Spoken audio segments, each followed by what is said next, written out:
Davis. It is September the 15th. We are halfway through September. Wow. Welcome, welcome. So glad that you guys could join me today. It is also the first full week of NFL football is in the books. So not sure how your team did or what your thoughts are about the quality of play that you saw for the first week of the NFL action, but I'd love to hear about it. So drop it in the chat if you'd like. Let me know what your thoughts are about what you've seen so far this NFL season and what I'm not really big on predictions, but if you have some, I invite you to share those with us now. Welcome, welcome, welcome. You can, of course, always follow me here on the show every week. The show is live on Facebook and it is also live on YouTube. But throughout the week, you can follow me on Instagram. That is kim.y.davis. It's scrolling across the bottom of the screen. And on Twitter, which is where I'm active on more of a daily basis as well. And that is Kim Y. Davis. So any of those places, you can follow me and engage in conversation. I share content there. So I invite you to join me on the different platforms. So for today's show, I am super excited about the guest that's going to be joining us in about 10 minutes, Jamal Murphy, who is a lawyer, is also a sports writer, and the co-host and executive producer of a podcast with Bill Rhoden. You guys know I've been a long time friend of Bill Rhoden's and have had a chance to share a stage with him on TV back in the day on BET, and have always respected and been a fan of his work. He's joined us here also on Chalk Talk previously. I met Jamal with Bill Rhoden, so I kind of borrowed him for today's show. I'm super excited that he will be joining us. So that's going to be coming up in about 10 minutes. But until then, since we last met, like I said, the entire NFL week 1 is officially over following the 2 games on Monday Night Football last night. And let me just do this. I'm just going to pull up. So a lot of people were waiting to see how Cam Newton would look in the New England Patriot offense. The Patriots are now 1-0. They started the season with a victory over the Miami Dolphins.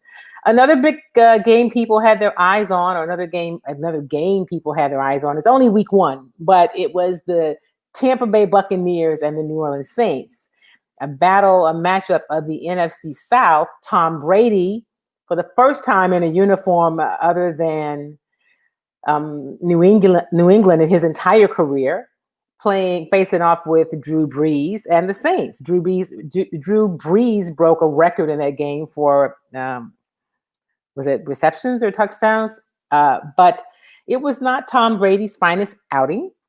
And what I will say for all of the people who are somehow concerned about what this says about Tom Brady's ability and whether or not he is beyond his prime or, falling off the cliff or what other things people are saying. Yes, he's older, but if you remember, he has started the seasons this way. That is not what we've seen from Tom Brady. What we saw from him on Sunday is not uncommon from what we've seen from him in recent seasons. Now, of course, I don't think he will be as effective as he was, midway in his career when he was full stride, younger, totally healthy. But I think it's way too early to say that the Tampa Bay experiment is a failure. So we're week 1. By the same token, another game for those of you closer to where I live, here in Houston, that follow the Houston Texans, were wondering how will this Texans team perform? The Texans opened the season last Thursday night in Kansas City against the Chiefs, the Super Bowl champion Chiefs, and they looked like the Super Bowl champion Chiefs in that game. It was not the greatest outing for the Houston Texans. Again, it's just 1 week. I am fully aware of that, but they clearly missed DeAndre Hopkins. I don't care what anybody says. And for people who want to throw up stats and say, well, look what he did, and then the guy that they got in the trade, the main piece of that trade was David Johnson. He had a good outing. He looked good. David Johnson did look good. But that's not really the point.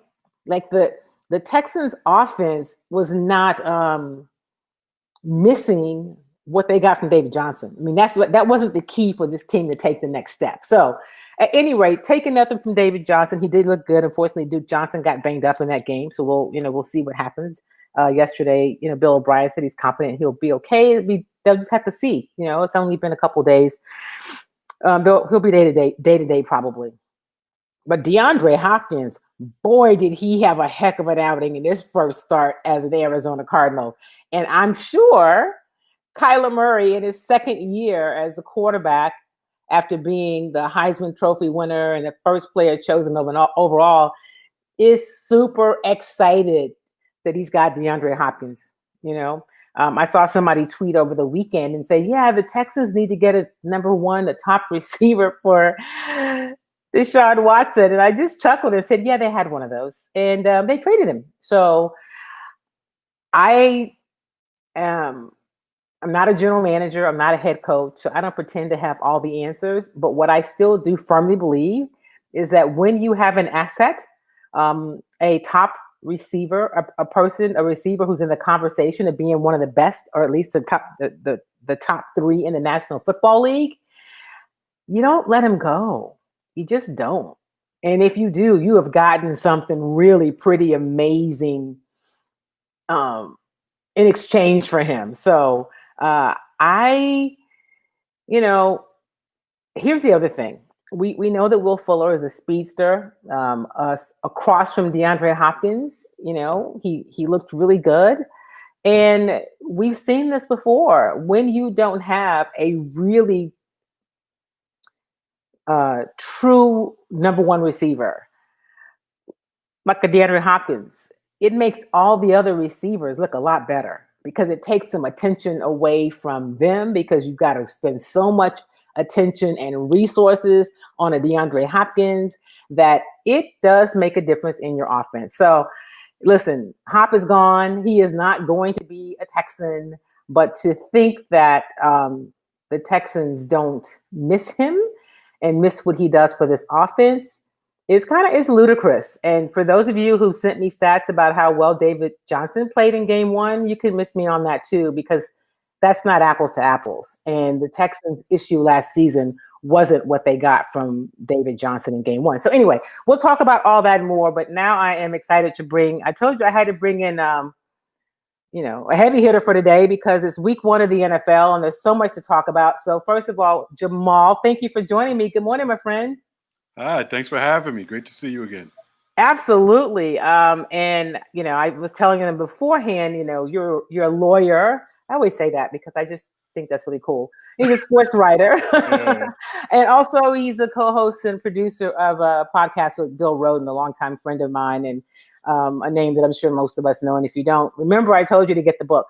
But so first of all, I want to ask your thoughts, Jamal, on what stood out to you the most after this first full week of NFL football is complete. Wow. I mean, I think the thing that really stood out was just the fact that it's all happening, in these times, in these COVID-19 times. You knew that the NFL would push forward with it. But, it just strikes me, the fact that 6 of the 32 teams are allowing fans in the arena, when you already have such a great number of people having to get together for a football game. Because that's one of the things I've noticed. You look at the other sports who are playing, during the pandemic. But when you look at football, it just strikes you there's so many people on the field, and then, groups of players on the sidelines. And I love football. I watch it all, but I am torn when I see, it just doesn't seem like the proper look at this time. Well, you make a good point, because when watching the NBA, which is a much smaller venue, obviously, and so the fact that the NBA has been able to pipe in some sound, I mean, we know there are not fans there, but right. It sounds a little more like what you are used to hearing, right. And it looks different. To me, to put 16,000 fans in a stadium that holds 72, what is the point of that? Right. So that was one thing that stood out to me, obviously. And I think it goes to so much more the fact that we don't have a unified response nationally to how we deal Right. with this Of pandemic. course. Like, Right. that's a problem, right? That's Because the everybody's main doing thing. their own thing. Right. Absolutely. And that's ridiculous. Right. Yeah, that's the main thing. And football, politically tends to be on that, on that right, on the conservative side, on the Trump side of things. So they are more apt to take their cues directly from the federal government, and the federal government isn't leading in this area. So football is like, hey, we got to make the money. That's the message we're getting.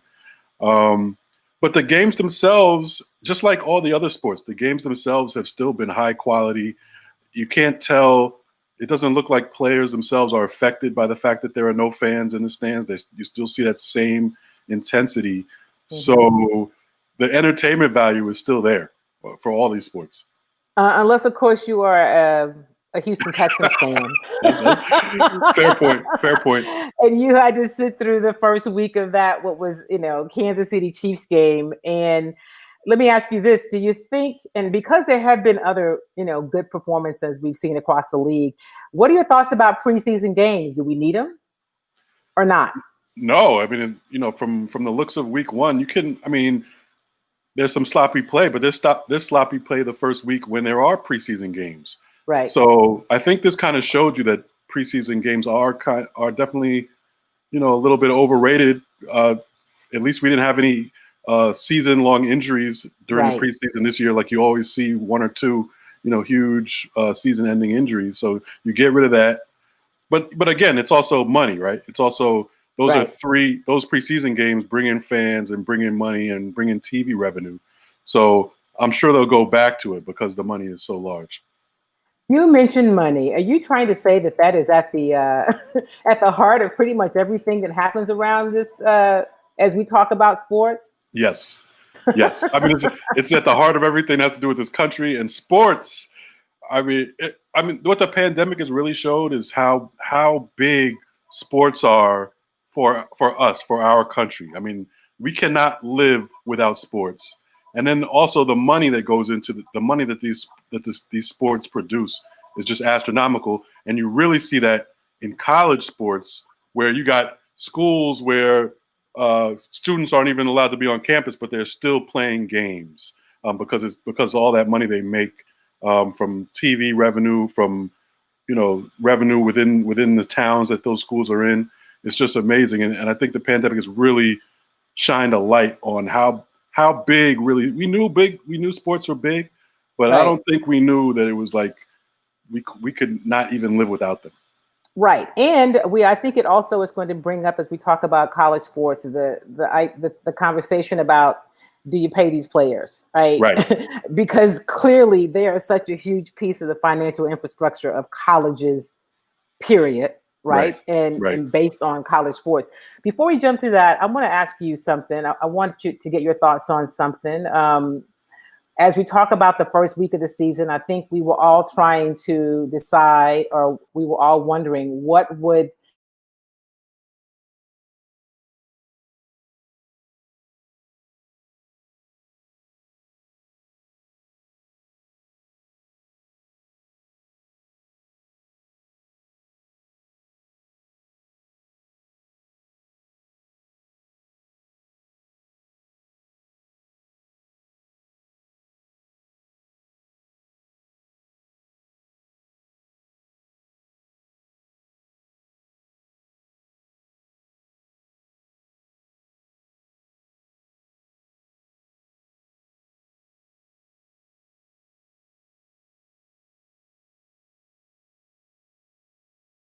Black Lives Matter and being inclusive, how much of that is genuine and how much of it is kind of a public relations to try to manage the moment? Yeah, I mean, it's tough to tell. I'm kind of a pessimist, so I kind of agree with Eric Reed that it's not genuine in the sense that they actually care about the people, who this moment is affecting, or really the players for that matter. It's genuine in terms of they care about the money. as we talked about before. So, I mean, I know I was talking to, someone the other day who deals with ratings and is in the business of sports. And she was saying, I mean, you do a poll of people, and most people are on the side of player protests and all this stuff. And Nike figured that out when they linked up with Kaepernick. We don't know whether really, Nike is all for Black Lives Matter or all for kneeling, but we know they're about making money, and they realize that Kaepernick, for instance, has enough support that they can actually make money off of it. So the NFL is just trying to play both sides, I think. They're trying to give lip service to their players and to the Black community, and keep the Black community also spending money with them and continue to watching, while at the same time, out the other side of their mouth, they're also giving lip service to people who are anti-protest and anti Black Lives Matter, and not the organization. I'm just talking about the actual term Black Lives Matter movement. So I'm talking to Jamal Murphy, who's joining us from all the way from the East Coast, and he is a host and co-host of a podcast and also a sports writer, and he's an attorney, so I can ask him some questions so I don't get in trouble when we're done here. But so here's the other thing that I've talked about. So I think the messages and those things are important. I think some of it is, I mean, most of it is PR, because when you look within the organizations, they look the same, right? I'll use the organization I cover, which is the Houston Texans. Still no African Americans on their executive team, none on their communication staff, none on their broadcast team, except for former players that do color. Okay. And access is different. So I realize in the pandemic, access to being live at practice is limited. I get that. Right. But so the Texans open their home season this week, and access is different for those of us, I'll say someone like me who has questioned or tried to have conversations beyond just the public relations messages. Now there's no space in the press box for me. I get it. I'm okay with that, but it shows you where they really are. So let us give you our messages and let us paint something in the end zone, but don't expect us to provide and offer any equity in this organization. Yes, we're going to pay some players a lot of money. Deshaun Watson got a big payday. He deserves it. Good for him. But in terms of who we are as an organization, nothing about our DNA has changed. And I think that what is more concerning to me than any amount of kneeling and protest that they can say they support. Right. And I think you hit on it. That's the real issue right there. It's throughout all industries, obviously. Right. It's not just the sports industry, but the sports industry is particularly glaring because of the dynamic of on the field. You have 70% players of color. NBA is about 75% players of color. And then when you look inside their organizations, it doesn't at all reflect that dynamic. And also, really, it's a lot of times it's even worse than the rest of society. It's worse than other industries which we've known are bad, like the finance industry. I mean, the legal industry is one of the worst in terms of racial equality in the world. So I can't say the legal industry is any better than the NFL, really. But that's where I really liked what the NBA did with the Bucks. With the Bucks, spearheaded with the 3-day boycott or strike, whatever you want to call it, is that they really got, they really used their leverage to get the owners to agree to do certain things. And in the NBA's instance, it was, $300 million over 10 years. The NFL players did something similar, but the NBA went a little further in terms of the voting rights and opening up all the arenas.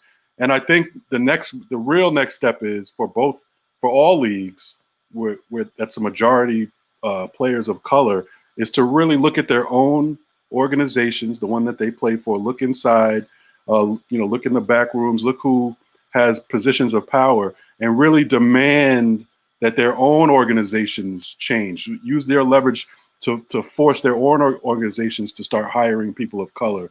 And I think, that's the real next step for players. to use their influence in that way, where they, where, their home, Right. under the organization that they play for, deal with your own house. I think that's a great point, and I think that it is important to not be as reactionary. Of course, there are things that we couldn't help but be reactionary about: George Floyd, Breonna Taylor. Just every week there's something to react to. So I understand that, but I also think there needs to be a strategy and a plan. There's always got to be some sort of plan. And when these organizations are not changing or doing anything differently, and here's the other thing. We hear nothing from the owners in the Right. NFL. It's really quiet. It's quiet from a fair amount of owners in the NBA, but there are some who speak. I mean, Steve Ballmer of the Clippers has been very vocal about legislation and partnering with congressional leaders and what kind of legislation needs to happen. Because if we're talking about moving issues and concerns forward, we've got to figure out the best way to do that. And so I've been saying on my little soapbox that players should demand that their owners start to use their influence with congressional leaders. It doesn't mean that the owners have to personally vote like them, because that's a choice. Right. But if you're really partnering with us and we have any kind of equity, we need you to fight for what's important for us and Right. vote how you like. And I think those are the conversations that need to be had. And I haven't seen enough of that. And so that concerns me. I don't want us to lose the moment. And I think that is what I think ownership from not just sports teams, but some corporations, they're just waiting for us to get over it. And we can't afford to get over it. Right. No, I totally agree. And you're right. George Floyd's killing, Jacob Blake, this stuff, it was a moment because we all decided to come together, and there was like a group reaction, a negative reaction to it. That was the moment. But the battle continues. It's never going to end unless unless all people come together and make a change. And the only way to do that is to continually put pressure on everybody and never let these issues die. And anytime something does happen, you react in a strong way. And I think the true blessing of this moment is that professional players who do have the most leverage in our society because of the money they make, in terms of people of color, that the numbers of them and the money they make, they really have noticed that the leverage that they do possess, and that they are capable of creating movement in this moment, and what we've learned from the last 3 months, we have to continue to carry on into the future. And I think it's a good sign because players in all leagues, even the NFL, who I was even mocking in terms of, they're going to lock arms again, and we've seen this, and what is that? I mean, the NBA players just went on strike, for goodness sakes, and you guys are locking arms. But I thought about it over the weekend, and teams, there were more guys kneeling. I think the NFL had thought that they were done with that. So now, that's come back, and then you have teams staying completely in the locker room and putting messages on their helmets. I know these are kind of small things, but in the NFL's grand scheme of things, they're big, because this is not something that the NFL wanted in any way, over the last couple of years with Kaepernick. Absolutely. Before we talk about some of the performances over the weekend, I want to mention on this same topic, but in different sports, Naomi Osaka. Tennis is my background. It was great to see her win and play well. Of course, we're still waiting for Serena to break to be able to tie Margaret Court's record. But for Naomi Osaka to have the agency to every day come out and make a statement. And so I thought it was pretty powerful. And when she won and was asked the question, like, well, what was the message you were trying to give? And she said, well, what did you get from it? And it wasn't really snide or cynical, but it was like, listen, what did you get? My point is to keep awareness. And so, good for her in her youth to be so committed. And like she said, I'm just doing what I can to keep the conversation. And I especially on the stage, on the international stage of tennis. I thought that was really powerful. No, that was great, and she was one of the stars, of this period, this time period we're in. Um, I was surprised when she did it. When she first decided not to play that the one match. I forget the tournament. It was the pre-U.S. Open Yeah, they were tournament. in Kentucky. Yeah. Right. So she pulls out in response to what the NBA and WNBA players were doing. And at first she's like, okay, that's a great gesture. But then when you think about it, it's what she said. It's that much more important in a sport like tennis, which is a predominantly white sport. Serena has dominated, but hasn't been easy for her. You got a lot of backlash that comes her way. Tennis fans have as many problems as anybody else as far as racial issues go. So it was a tremendous protest by her, and the fact that just the focus that she would come out with. She would say ahead of time, "I have 7 different masks," and it just shows you like something's in the air, or she's definitely on the right side of history because she had to use all 7 of those masks, and she comes away as the U.S. Open champion. So that's a great sign.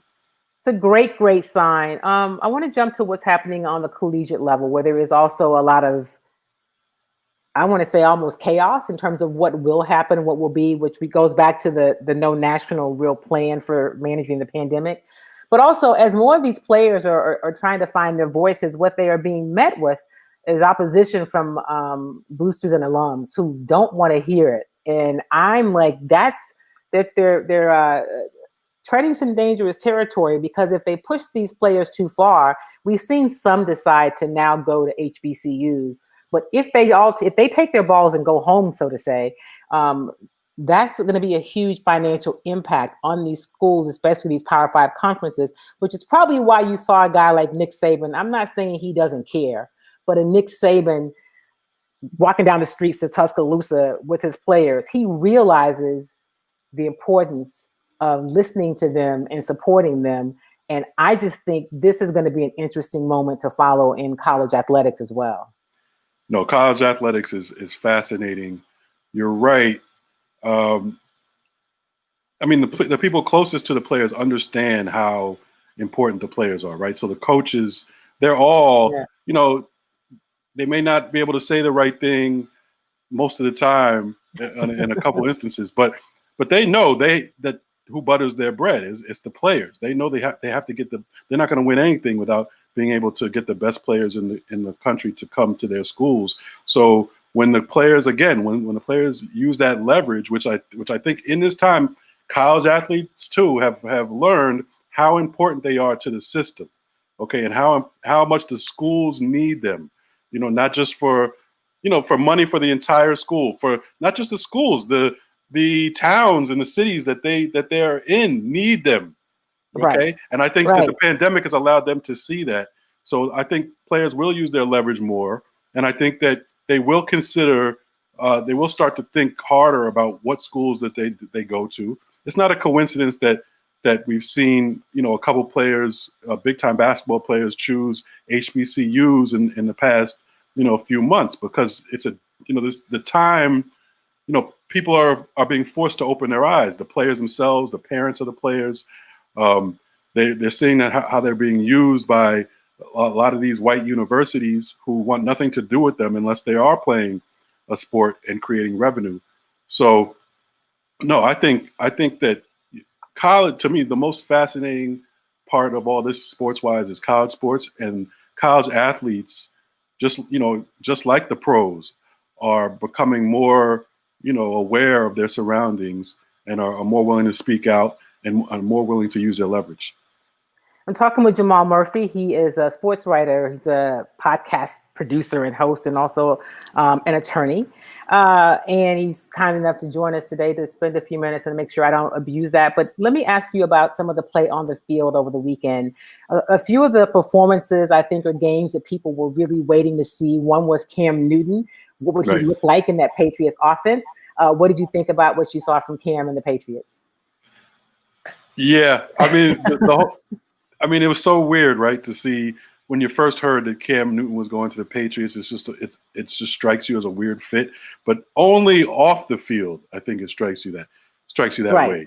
I mean, on the field, as we saw in Week 1, I think it's a match made in heaven.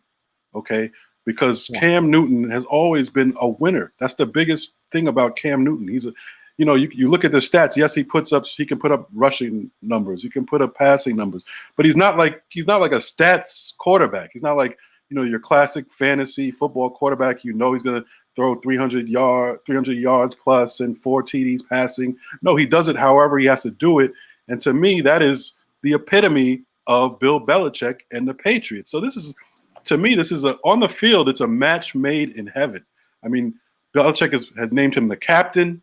Right. So obviously, Cam Newton, he basically said that Cam Newton is the heart. No one works harder than Cam Newton on the team. And then on the field, he can just do so many things. He puts his body on the line. He'll do whatever you ask him to do, pass, throw, take hits, whatever. But he produces. So, I mean, after watching Week 1, I really feel like it's just I feel like it's smooth sailing on the field. And Bill Belichick he might have another one right here. He may have another one right here. So since we're talking about Bill Belichick, then let's go to the other side, the other conference, the NFC, and the thought that these two NFC South powerhouses now, because since Tom Brady's in the Tampa Bay franchise, it's obviously a powerhouse, meets up with Drew Brees and the Saints. And of course, the Saints win that when it was not Tom Brady's finest outing. Right. But in the past few years, he has not had great outings to start any season. And so is this season any different? Or is he just old? Well, he's old. Okay, he's old. He is old. When he scored a touchdown on Sunday, he became the oldest player ever to score a touchdown in the NFL. So we know he's old. 43. I mean, there's no way he can possibly be the same quarterback he was in his prime. Fine, but I do agree with you that he had a poor first game. He has had that in the past. And when you think about it, he still put up 230-something yards, 2 TDs. He looked good at moments. He has a lot of weapons around him. So I think numbers wise, he's going to be pretty good, and Tampa Bay will be better for having him. But I don't think he pushes them to a Super Bowl contender level because he's 43. There will be no Tampa Bay, New England Patriots Super Bowl matchup, like some people have ridiculously suggested. I don't think so. But the NFL is crazy now, so you never say never. Anything can happen. But I don't see it. I can see the Patriots getting there though. I'll tell you that. Well, I tell you, the AFC is stacked again. I mean, we talk about what Kansas City has in Patrick Mahomes and everything and everyone around Patrick Mahomes. They're really good. Okay. But when the Houston Texans went to Kansas City, they didn't look good at all. And they didn't even look as good as the score indicated. And clearly offensively, I think one of the things that those of us who cover the team, myself included, thought, well, the offensive line, which has been historically bad, it's got to be better, right? You got Tunzel in his second year. He had a full camp. You got the rookie Titus Howard in his second year. You've got everybody back. And no, they're still not very good. And they really, really miss DeAndre Hopkins. Yeah. I mean, that's, usually you will miss, a top 1, 2, 3 receiver in the league. That was head scratching when it happened. Deshaun Watson, he's great. I love Deshaun Watson. Yeah. Probably he's going to be a top 5 quarterback in this league for a long time. But they need weapons too. You take away his number one weapon and a weapon of that caliber, he'll still be effective, but it's going to take some time, and they're not going to be as dangerous. Period. It's just putting more pressure on Watson, and it showed. It showed against Kansas City that they're not really in that class, at least at this point. Right. And as I mentioned earlier, people talked about what they got from David Johnson and that he had a good outing. And he did, if he can stay healthy for the season. He should be better than serviceable, but he's not going to be the difference maker. And it wasn't the area that will define how well this Texans team does. Right. You just give your receiver, you're a quarterback, well-deserved, a huge contract, and you take away his biggest weapon. So the other guys who look really good playing across the field from Hop, Fuller looked good as a speedster on the other side of the field. Well, who's going to help him look that good now? Kenny Stills was amazing last year. It makes a difference when you're playing across the field from a guy like Hop, who now, of course, is in Arizona, and Kyler Murray, I'm sure, could not be happier. Exactly. From one rising black quarterback to another. Right. Other games that stood out, I think that people were looking to see what happened. The first pick in the draft, Joe Burrow, they didn't win, but I think he showed that. I mean, he gave himself a D when he was asked how he played. But I think that, obviously they made the right choice. The Bengals have been so bad. I don't know that they could have made. The only choice would have been bad is to not take him. But I don't think we were surprised there. But staying in that same division, Cleveland and Baker Mayfield. Is it too soon to say that Baker was overrated and will not be ultimately able to lead Cleveland, or is Cleveland just not a good franchise? I mean, maybe both. Two things can be true. But what about Cleveland? Yeah, I think two things could be true with that. I think it's a little early to say Baker Mayfield isn't what we thought he was, but it's not going to be early for much longer. I mean, if he doesn't turn around, in the first half of the season, even, I think, people are going to start to wonder if they're not already. I mean, they have so many weapons over there. I mean, you got Odell Beckham Jr. We got to figure out what's up with him. Is he part of the problem, or is it just Baker Mayfield not able to get him the ball? Is it an organizational thing? Is it a coaching situation?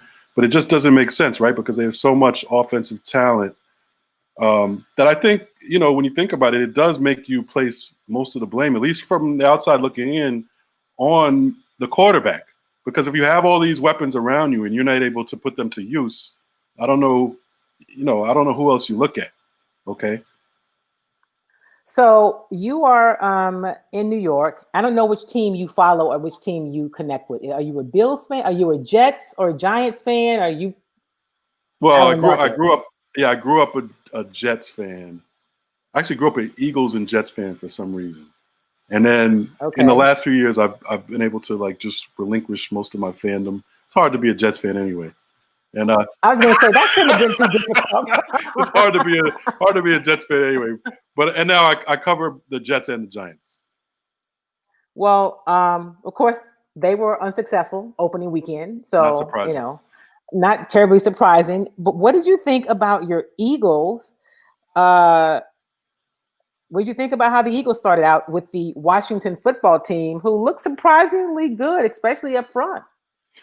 Yeah, no, the Eagles didn't look good at all. They haven't looked good. Even last year, I guess they won in the NFC East. They backed in to the playoffs, but they didn't look good even last year. Carson Wentz not a very good division, though. Exactly, not a good division at all. So you really don't get many props for that. But I mean, you talk about Baker Mayfield. I mean, Carson Wentz. I mean, he had more success than Mayfield. I mean, he had that one great year before he got hurt, and looked like an MVP candidate. And then Foles goes on to win the Super Bowl with them. But Wentz, the last couple of years has been, highly disappointing. And in the first week this year, they lay an egg. I saw a meme describing the Eagles week one. I think they showed an eagle being let fly, and he runs right into the glass window thinking he could get out and just thud. And that's pretty much how the Eagles' first week went. But going over to the Washington football team, I was impressed. I think, I've always liked Rivera as a head coach, and I've always still been high on Dwayne Haskins as a quarterback ever, since his days at Ohio State. Big, strong arm, accurate passer. Had some, of course, ups and downs on a bad team last year as a rookie. And I expect big things from him. And even Rivera said that he reminds him of Cam Newton. So that's a team I think you got to look out for. Yeah, that is a team you have to look out for. The Washington football team. One of the Lorenzo's asking a question, and I wanted to pose it to you. Who, if anyone, is going to sign Antonio Brown? Will he play in the NFL again? What do you think? I think he'll play again because this is the NFL. Yeah, you know what I'm saying. As long as you don't kneel, or as long as you don't start a movement of kneeling for social justice, they'll let you back in. You can do anything else. Okay, right. So I think he'll probably play again. Now, for who, I don't know. It's going to take a team with who's willing to risk it all. Okay, because I'm rooting for Antonio Brown, but I don't know if he's the most trustworthy guy that you could bring in.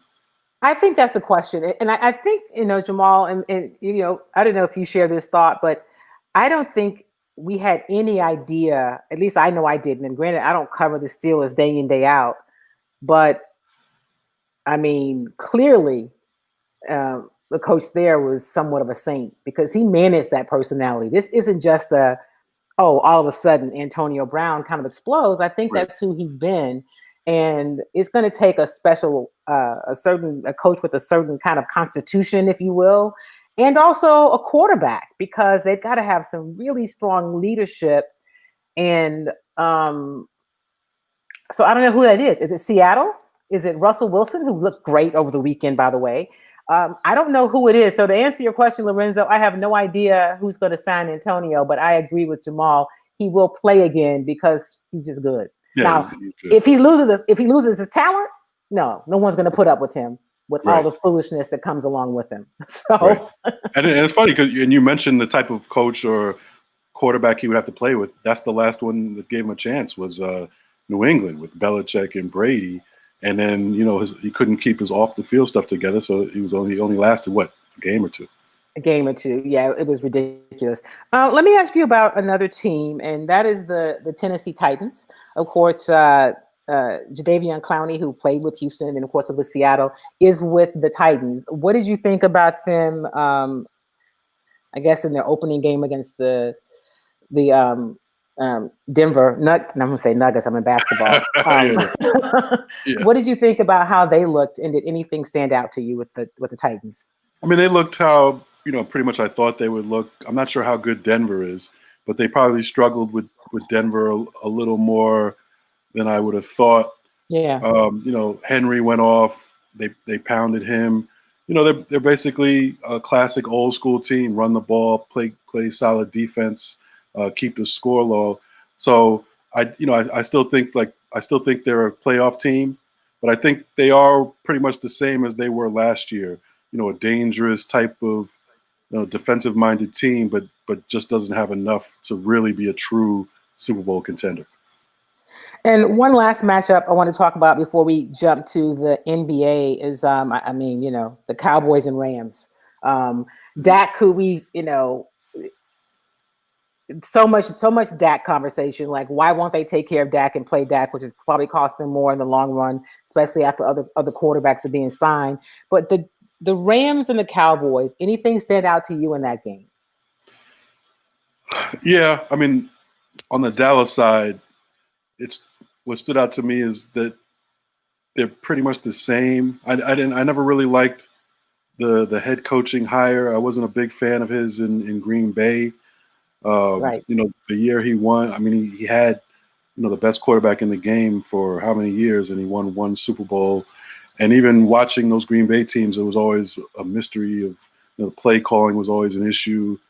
And I think the same thing we saw the first game in Dallas when you're down 3 points in the fourth quarter, and you're at in the red zone, and it's 4th and 3, and you decide to go for it when you could tie the game in the fourth quarter. To me, that was one of the ultimate head scratching moves, and it just reminded me of what I thought of McCarthy in Green Bay.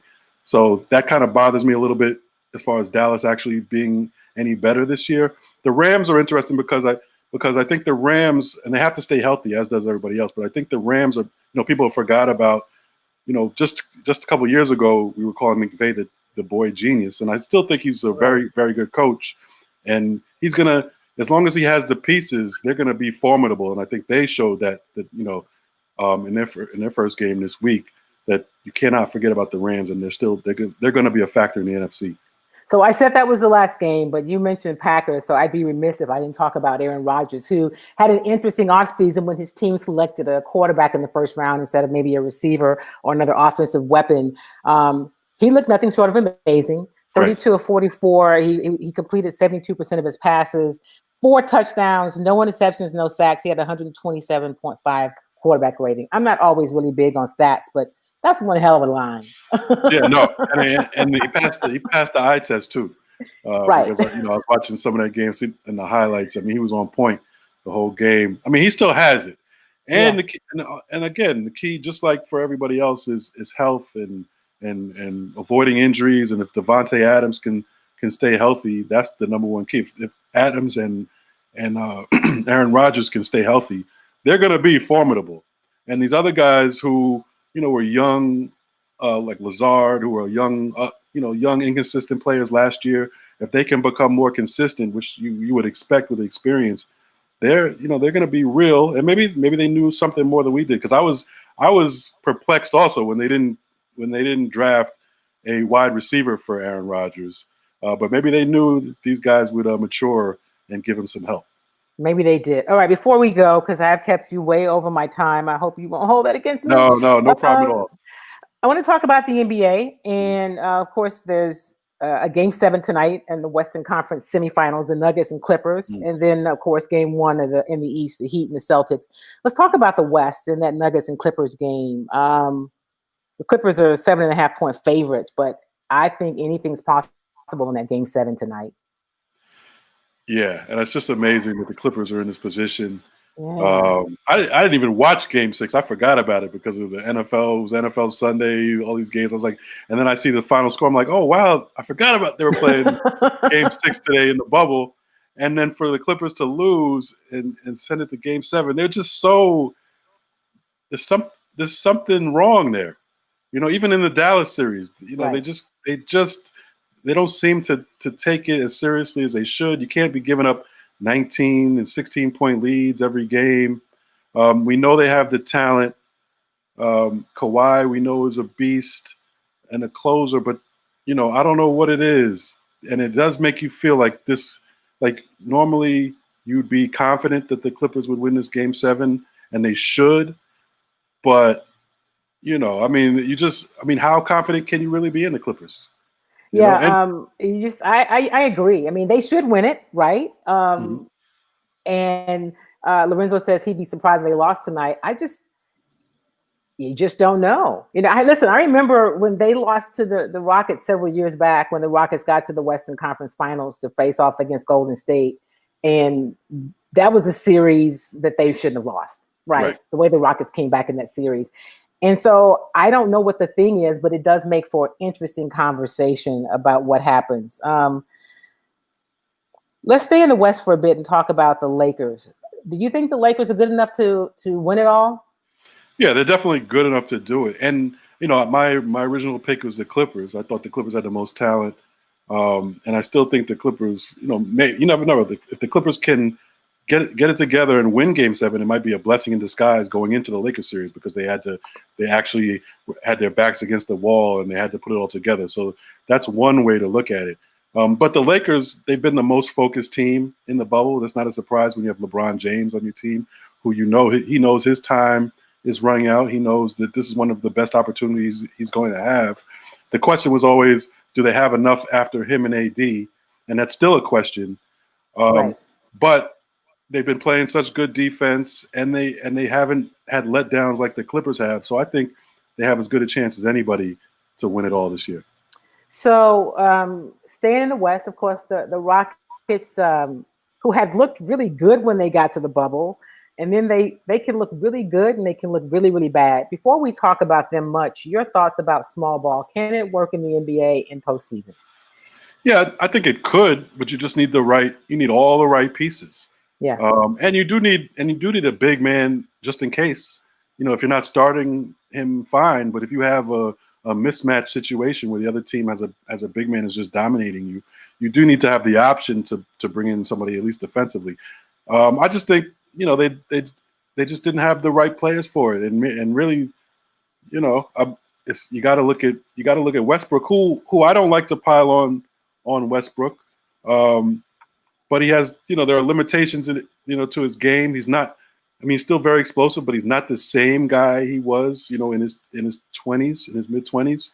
So, and then you got to look at Harden too. Because he's the piece that has been there through every change, Yeah, right? Yeah. Through Kevin McHale, through Dwight Howard, through Chris Paul, and now Russell Westbrook, the guy who has been there.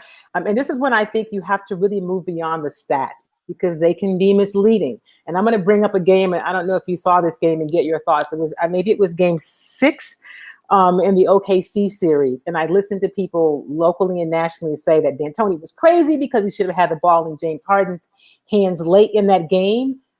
But when you watch James Harden, he did not want it. I don't think people, there's something about the championship DNA that is, it's like the internet's undefeated. It's undefeated. And so I think that was an interesting, I think people look at it interesting. If you look at James Harden on paper, he is obviously a phenomenal offensive weapon. But does he have that whatever it takes to win? And not to say it's his fault, but he is a consistent piece that has been with his team through all of their kind of close encounters since he's been here. Yeah, it's impossible to ignore at this point. I mean, James Harden, one of the most gifted scorers in the game, no question about it. Great regular season player, which you have to give some credit to D'Antoni. And so maybe it's a combination of D'Antoni and Harden kind of have the same issues that what they do is very successful in the regular season, but when pressure is put on them and people study their games, they don't quite come up to the same level in the playoffs. And we always focus on the players with that.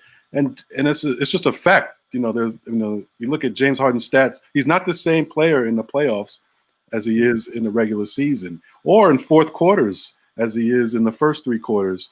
So, he has a little bit of time to, next few years, maybe, produce in the playoffs and maybe get himself a ring. But at this point, you can't put him on the level of some of these other guys, obviously LeBron, but even a Kawhi, people who've actually, gotten it done in the playoffs. Absolutely. I'm talking to Jamal Murphy, and we're kind of recapping where we are. First NFL week is over, where we are in the NBA. And so speaking of the Rockets, they need a coach. Mike D'Antoni was like, dude, deuces. I'm not doing this with y'all again. And so I'm curious about a couple of things. Like, there's a lot of names swirling around, but one, who can coach this team as it stands? Because the reality is they don't have any really options. They got an owner who doesn't want to pay the luxury tax, right? They don't have any draft picks. They've mortgaged basically the future. I mean, I think that, James Harden will probably have great grandkids by the time they get a pick again. And they don't have a lot of pieces. I mean, they gave everything to get Chris Paul and they gave everything to get rid of him. So I don't know what this team can do to be markedly different. But what do you think about who might coach this team?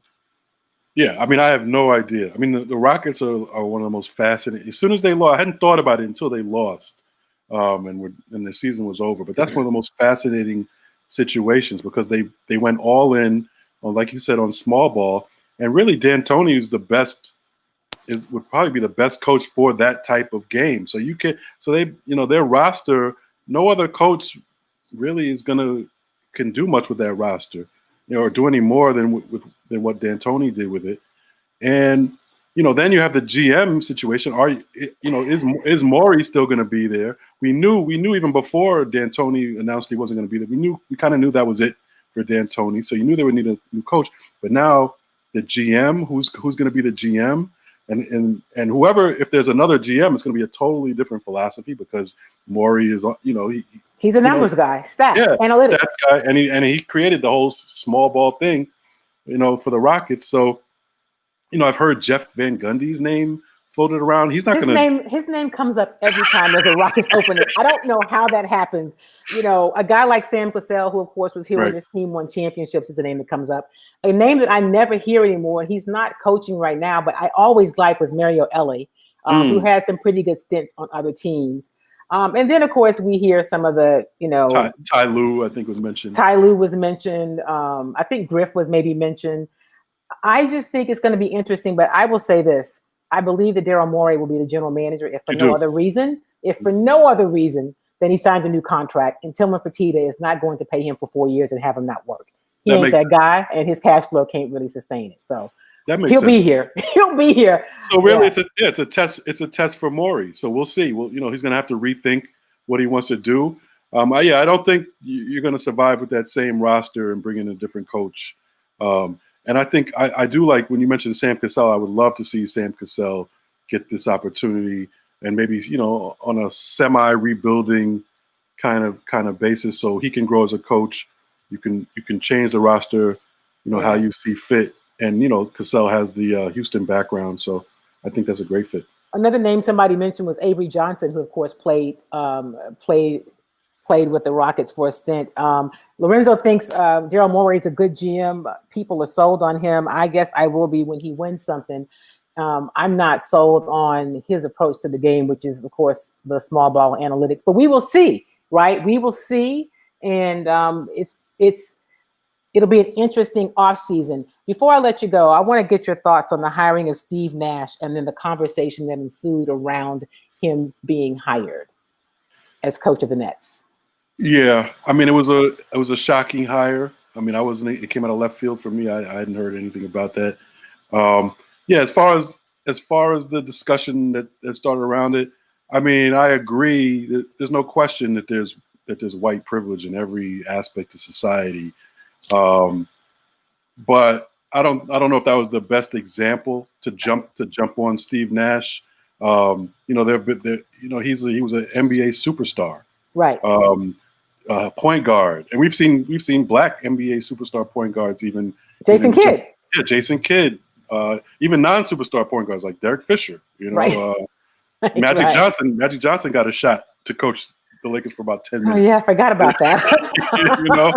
So yeah, I just think it was the wrong example. I don't think, but don't get me wrong. The NBA has a coaching problem as far as along racial lines. Also, they need more than 5 or 8 coaches. They need more than that in an 80% or 75% black player league. No question. I just think it was kind of low-hanging fruit to jump on the Nets. Right. Did we think that no team, none of the vacancies were gonna hire a white coach? I mean, kind of wait. I would kind of like wait till we see, what all the teams do, and then have a real discussion about it. So yeah, I get it. Yeah, there's no question.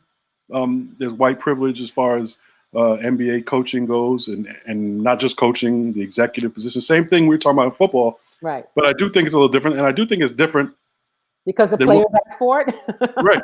Yeah, the players ask for it, and also it's not the same as what we've seen in football, where guys who coached 1 year as a special teams coach or had one bad year in college all of a sudden get an NFL job. I think that's more white privilege than what we've been. Or like is it the Jets coach that coached as a receiver coach for Gates. 1 season? Yeah, no, that's the epitome of white privilege right there.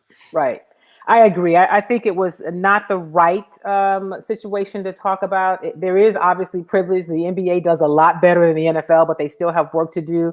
But here's the other thing. I think one of the things to look at is, Kevin Durant apparently obviously was a big part of that hire, and perhaps Kyrie as well. What are players advocating for? Like, we know that LeBron did a good job he's advocated for Ty Lue in the past. So the onus, to me, we talk about this, goes back to some of the players. If there are people that you think should have a shot, are you standing up? Are you standing up and saying anything? I like you. I like the Steve Nash hire, but there is an issue in the NBA, and I think, Jamal, one of the reasons is because of this influx and this fascination with analytics and the thought that, well, black coaches really can't do numbers like that. That's the unspoken thing that I think is hindering the advancement of some black coaches. Oh, yeah, that's without a doubt. And some people would say that that's the reason for it. Like, that might be even, that's some of the motivation in as far as bringing analytics into the game as much as they have, is to really give white people more jobs. Well, on that note, we are wrapping. We're out of time for today. But as always, I appreciate the conversation. You said yes at the last minute, and it was just seamless. It's a lot of fun. We'll have to do it again soon. Tell my friend Bill I said hello. Jamal Murphy, thank you for joining me, and I will see you. Well, I listen to you guys all the time online, but I'll see you again soon, my friend. Take care. Thanks a lot, Kim. All right, thank you. All right, you want to follow him. You can follow Jamal at Blackatologist on Twitter, and you can also follow him on Instagram. You'll get a chance to see their podcasts and his tweets.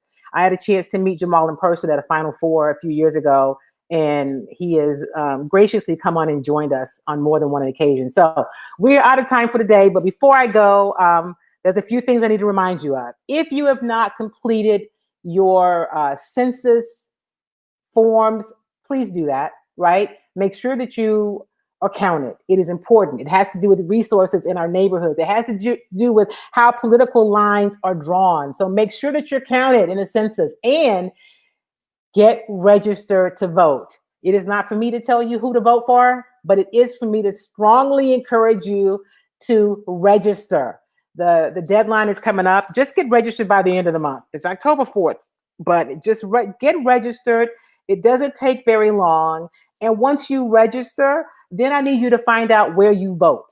All right. I'd encourage you to vote early, but find out where your polling location is. Make sure your polling location is still open if you are a regular voter, and get educated about who's on the ballot, especially those down ballot races. Know the judges running in your area. As we're seeing, these judges have a lot of impact on things that concern us about what happens with police when they're charged or not charged, and what happens in those cases. What happens with a lot of things in our local neighborhoods. Make sure that you are educated. And of course, as we get closer to the election, I'll be talking more and more about ballots and races and voting, but we're out of time for today. Thank you as always for being a part of Chalk Talk. I appreciate you spending your time with us for today. I hope you got something that was interesting out of today's show. And remember to continue to follow me here on Facebook or YouTube.